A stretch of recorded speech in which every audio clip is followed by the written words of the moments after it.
Welcome back. This is the ground up walkthrough. By the end of this video, you'll be able to look at any new construction deal a borrower brings you and know, quickly and confidently, whether it'll price, what lane it falls into, and which of the 4 or 5 things that trip everyone up are about to trip you up on this one. I'm going to keep the language simple. If you've never priced a ground up deal before, this video is for you. One thing up front, because brokers mix this up constantly. Ground up is for brand new vertical construction. Vacant land, foundation up, brand new structure. If there's already a house standing on the lot and the borrower wants to gut it down to the studs and rebuild the inside, that's not ground up. That's a fix and flip with a heavy rehab scope. Ground up means there's nothing on the lot, or whatever was there has been torn down to bare dirt or a slab. New build, from zero. Ground up is for residential builds only.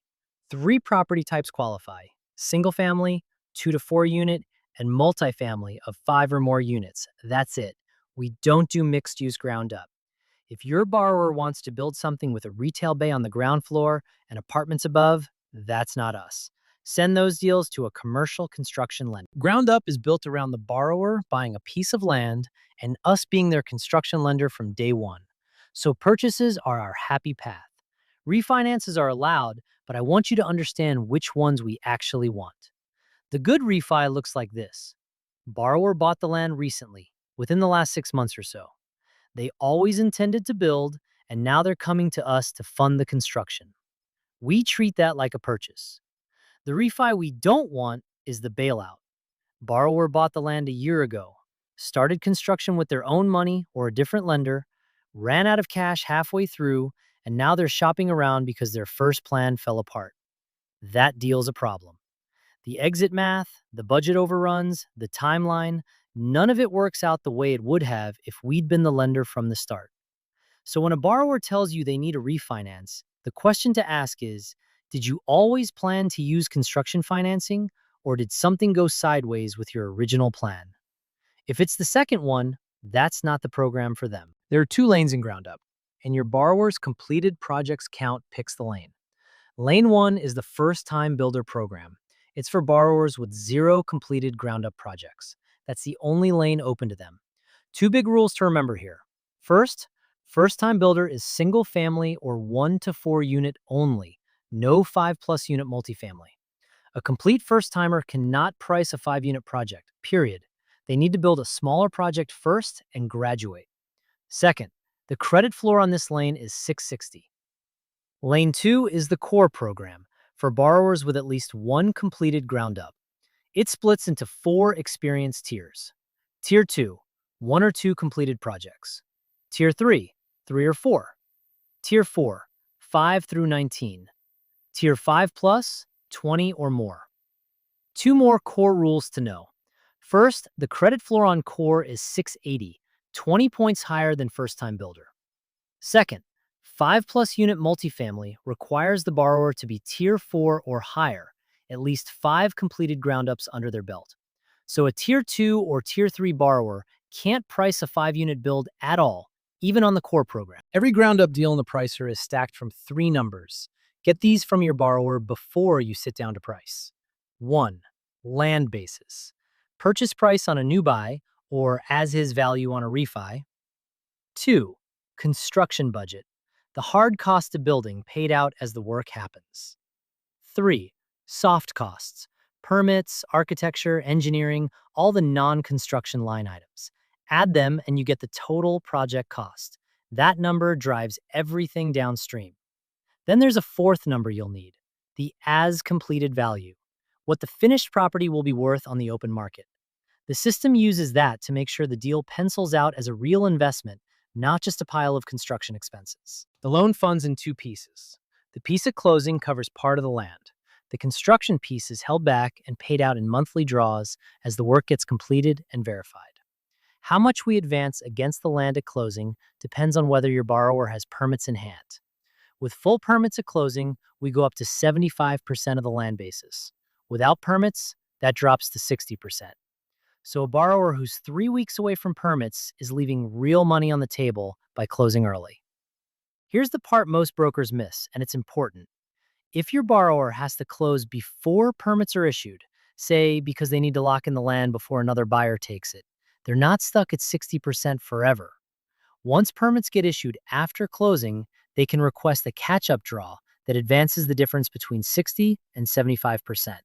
So if waiting for permits would blow up the deal, close at 60, get the permits, do the catch-up draw, and end up in the same place.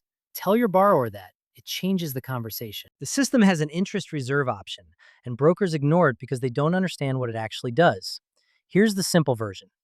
During construction, your borrower has to make interest-only payments every month. If they don't have the cash flow to cover those payments out of pocket, and most of them don't because their money's tied up in the build, you can roll an interest reserve into the loan.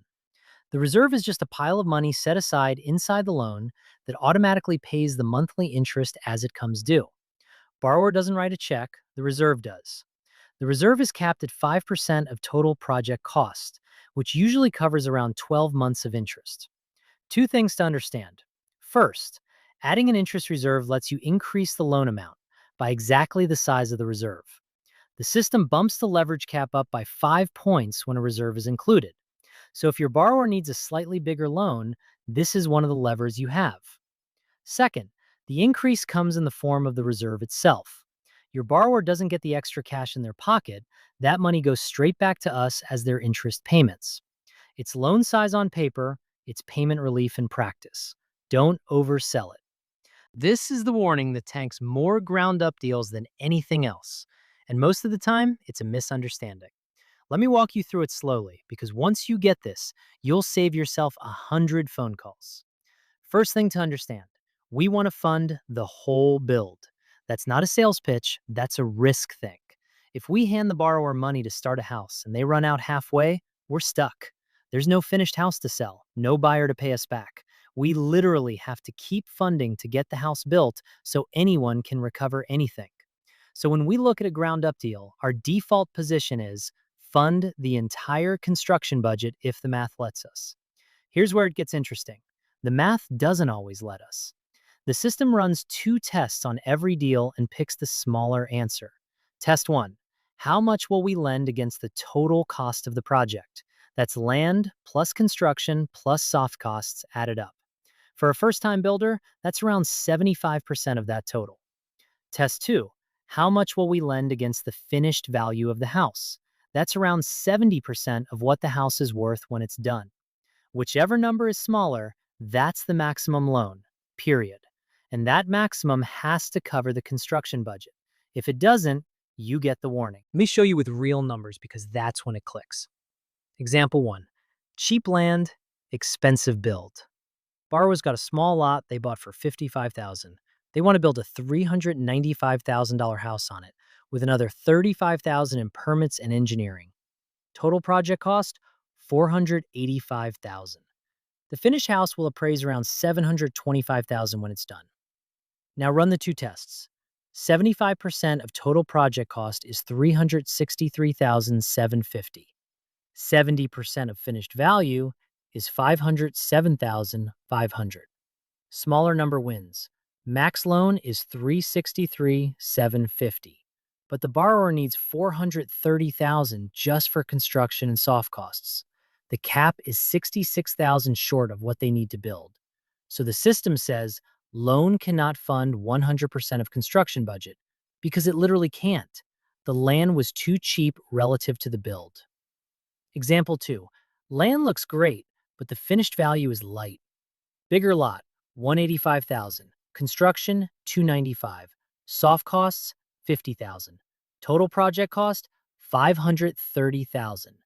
Finished value, $470,000. Appraiser came back conservative. Run the tests. 75% of total cost is $397,500. 70% of finished value is $329,000. Smaller, so this wins. Max loan is $329,000. Borrower needs $345,000 in construction and soft costs, $16,000 short. So when you see this warning, it's telling you one of 3 things. The land is too small relative to the build, the finished house won't appraise high enough, or the borrower's tier caps the deal below what they need. And the fix is one of 3 things. Lower the construction budget, bring more cash, or get a stronger appraisal. Don't decline the deal and walk away. Walk through these three numbers with your borrower. Most of the time, one of them is fixable. If your borrower is building 5 units or more, three extra rules kick in. 1. They need to be Tier 4 or higher. 2. The system does not advance any cash against the land at closing. The borrower brings the land equity in as their down payment, and we fund only the construction. 3. There's a debt yield gate. Projected annual rents divided by the loan amount has to clear 9%. If the rent assumptions are thin, the deal declines. Two final tests every ground-up deal has to clear. The exit ROI test asks whether the project earns enough on paper to justify the build. Lower-tier borrowers need a higher return, roughly 20% for Tier 2 and Tier 3, dropping to 10% for Tier 4 and above. The math has to be more conservative for less experienced builders. The ARV to cost test is simpler. The as-completed value has to beat the total project cost by at least 15%, what we call a 1:15 ratio. If the finished house is worth less than 115% of what it costs to build, the system declines.